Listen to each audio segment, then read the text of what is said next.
Hello, ನಮಸ್ಕಾರ ಬಂಧುಗಳೇ. ಇಲ್ಲಿ ನಾನಿರೋದು ನಾಸಿಕ್ ಹತ್ರ 10ನೇ ಮೈಲ್ ಅಂತ ಹೇಳ್ತೀವಿ, ದಶವ ಮೈಲ್ ಅಂತ ಹೇಳ್ತಾರೆ ಮರಾಠಿಯಲ್ಲಿ. ಇಲ್ಲೇನಂದ್ರೆ ಪುಸ್ತಕಗಳ ಹೋಟೆಲ್.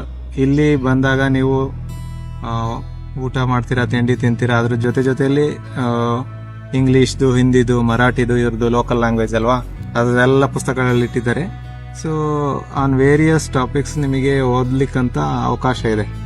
ನೀವು ಓದ್ಕೊಂತ ಕುತ್ಕೋಬಹುದು. ಅದಾದ್ಮೇಲೆ ಬೇಜಾರಾಯ್ತು ಚಾಯ್ ಹೇಳ್ಬೋದು, ಮತ್ತೆ ಊಟಕ್ಕಂತ ಬರ್ಬೋದು, ಫ್ಯಾಮಿಲಿ ಬರ್ಬೋದು, ಗ್ಯಾದರಿಂಗ್ ಇದೆ, ಈವನ್ ಬರ್ಡೇ ಪಾರ್ಟೀಸ್ ಮಾಡ್ತಾರೆ.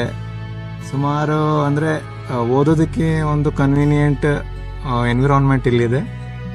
ಸುಮಾರು ಜನ ಬರ್ತಾರೆ, ಅವ್ರು ಮೊದಲೇ ಬುಕಿಂಗ್ ಮಾಡ್ತಾರೆ ಇಲ್ಲೆಲ್ಲ. ಸೊ ಆ ಥರ ಆಪರ್ಚುನಿಟಿ ಇದೆ. ಬಟ್ ಓದೋದಕ್ಕಂತೂ ತುಂಬಾ ಚೆನ್ನಾಗಿದೆ. ಸೊ ಎಲ್ಲರೂ ಯೂಸ್ ಮಾಡ್ಕೋಬೇಕು. ಇದು ಪುಸ್ತಕಾಂಚ ಹೋಟೆಲ್ ಅಂತ ಹೇಳ್ಬಿಟ್ಟು, ದಸ್ವಾ ಮೈಲ್, ನಾಸಿಕ್ ಡಿಸ್ಟ್ರಿಕ್ಟ್.